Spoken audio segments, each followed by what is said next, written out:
Hi hello ನಮಸ್ಕಾರ. ರಾತ್ರಿ ಉಳಿದಿರುವ ಅನ್ನದಿಂದ ಸಿಂಪಲ್ ರೆಸಿಪಿ ಮಾಡೋಣ ಬನ್ನಿ. ಬೇಕಾಗಿರೋ ಇಂಗ್ರೀಡಿಯೆಂಟ್ಸ್ 4 ಮೀಡಿಯಮ್ ಸೈಜ್ ಈರುಳ್ಳಿ, ಖಾರಕ್ಕೆ ಎಷ್ಟು ಬೇಕೋ ಅಷ್ಟು ಮೆಣಸಿನಕಾಯಿ, ಕಡಲೆ ಬೀಜ ತೊಗೊಂಡು ಒಂದು ಬಾಣಲಿ ಇಟ್ಟು 3 ರಿಂದ 4 ಸ್ಪೂನ್ ಎಣ್ಣೆ ಹಾಕಿ ಅದಕ್ಕೆ ಕಡಲೆ ಮತ್ತು ಕಡಲೆ ಬೀಜ ಹಾಕ್ಕೊಂಡು ಲೋ ಫ್ಲೇಮಲ್ಲಿ ಸ್ವಲ್ಪ ಅದನ್ನು ಫ್ರೈ ಮಾಡಿಕೊಂಡು ಒಂದು ಪ್ಲೇಟ್ಗೆ ತೆಗೆದಿಟ್ಕೋಬೇಕು.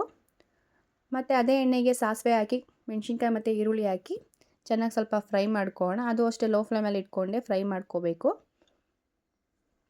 ಅದು ಫ್ರೈ ಆದಮೇಲೆ ಸ್ವಲ್ಪ ಅರಿಶಿನ ಹಾಕ್ಕೊಬೇಕು.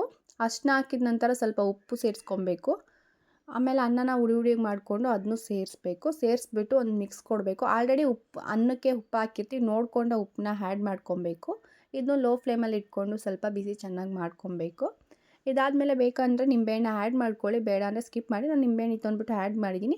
ಇದೆಲ್ಲ ಆದಮೇಲೆ ಹುರಿದಿಟ್ಕೊಂಡಿರೋ ಕಡಲೆ ಬೀಜ ಮತ್ತು ಎಣ್ಣೆಲಿ ಕರೆದಿರೋದು ಆ ಕಡಲೆನ ಮೇಲ್ಗಡೆ ಹಾಕಿ ಒಂದು ಮಿಕ್ಸ್ ಕೊಡೋಣ. ಈ ರೆಸಿಪಿ ಇಷ್ಟ ಆಗಿದೆ, ನೀವು ಕೂಡ ಮನೇಲಿ ಟ್ರೈ ಮಾಡಿ. ಹೇಗಾಗಿತ್ತು ಅಂತ ಕಮೆಂಟ್ಸಲ್ಲಿ ತಿಳಿಸಿ. ಯಾರ್ಯಾರು ಸಬ್ಸ್ಕ್ರೈಬ್ ಮಾಡಿದ್ರೆ ಪ್ಲೀಸ್ ಸಬ್ಸ್ಕ್ರೈಬ್ ಮಾಡ್ಕೊಂಡು ನೋಡಿ. Thank you.